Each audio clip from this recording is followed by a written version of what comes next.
My name is Drummond. I am the president of the Junior League of Kalamazoo, Michigan. Great. What surprises me most about the strategic roadmap is the size of the project that we're undertaking and the number of layers that it really requires to dig through before we're to a place of success. But I think the best part about it is that it provides us an opportunity to celebrate small successes along the way. And I think that's going to be really an integral part to the league experience with the strategic roadmap. What do I find challenging about the roadmap? I think that the biggest challenge is going to be finding a place where we can all be on the same page, really helping our sustaining membership to best understand what we're going through today that's leading us to this future model.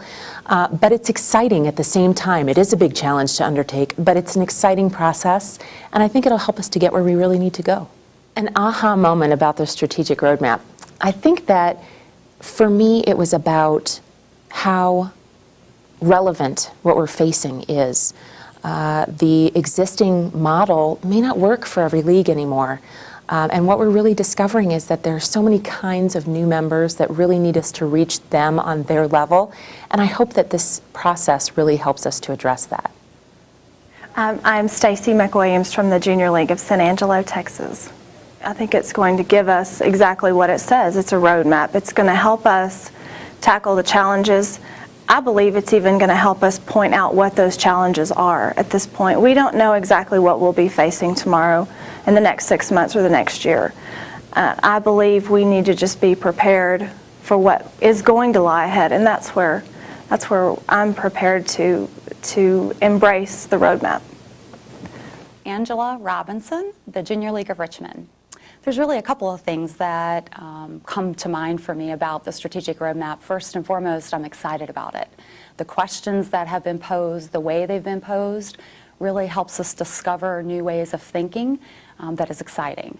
For the Junior League of Richmond in particular, there are elements of that strategic roadmap that really brings more credence and credibility to the work that we are currently doing and have been doing over the last 18 months. And those are things dealing with conversations about membership, those conversations around the governance structure, and the most intriguing, I think, for me of all is this notion of shifting the mission statement so that the three core elements that we all work toward in our mission statement really has a more succinct way for people to understand who we are and what we're about. It is the process I find very intriguing. The fact that we are willing for the first time, and I think in most corporations even, those companies who are willing to sort of slow down, be patient, be willing to kind of sit with the question is really the most intriguing. And I applaud AJLI and those who have been serving on the committees for the willingness to not rush to action. But at the same time, taking action as it seems to be appropriate during that process. I think sometimes we get into a conversation of, by just having a dialogue, action is not occurring, but really action is occurring through the dialogue itself. So again, I applaud what AJLI is really up to in that regard.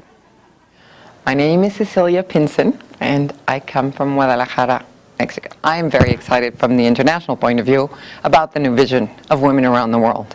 Whether it's making everybody look at the world more globally or actually seeing new countries in the long term, it doesn't matter. It's looking at the future now. So for me, the fact that you've hired somebody to help you in your strategic roadmap based on your vision makes me think that the I of an AJLI has become an important letter, that it's not just Association of Junior Leagues, it's Association of Junior Leagues International. The flexibility. The moment you have a strategic plan that's much more flexible, it's much more open to different cultures. We are a global community, but every country has their own culture, even if they speak the same language, which will happen throughout Latin America, is that if you talk to people from Mexico or people from Argentina, their background and their culture will be different, even if their language is the same. To give you the specifics, you could think about England and the United States. The flexibility the roadmap is giving allows for the culture to be an important input into how that junior league will work and how it'll set up its membership categories, it's everything. I'm delighted to be here. I'm Mimi Hull, and I'm past president and sustainer of the Junior League of Greater Orlando. The other piece that I love is the fact that looking at membership, which is my love, and saying the fact that people don't have to leave because they're a sustainer, that they can take a hiatus, that they can come back. I love the idea of blurring that line between provisional, active, sustainer, and allowing people to move freely among the three different opportunities. And again, the concept of a hiatus makes so much more sense. And when you look at where we are now and the rate of change, I mean, it's phenomenal. It's happening at an ever-quickening pace, and we just have to keep in step and lead. I think the thing that surprised me most about the strategic roadmap is the fact that we didn't think of it earlier, that it's so logical, it makes so much sense, and I realize that sometimes it's hard to change in midstream. So yes, it may be a little bit difficult, but I think it's so dynamic and so important that we do something like this.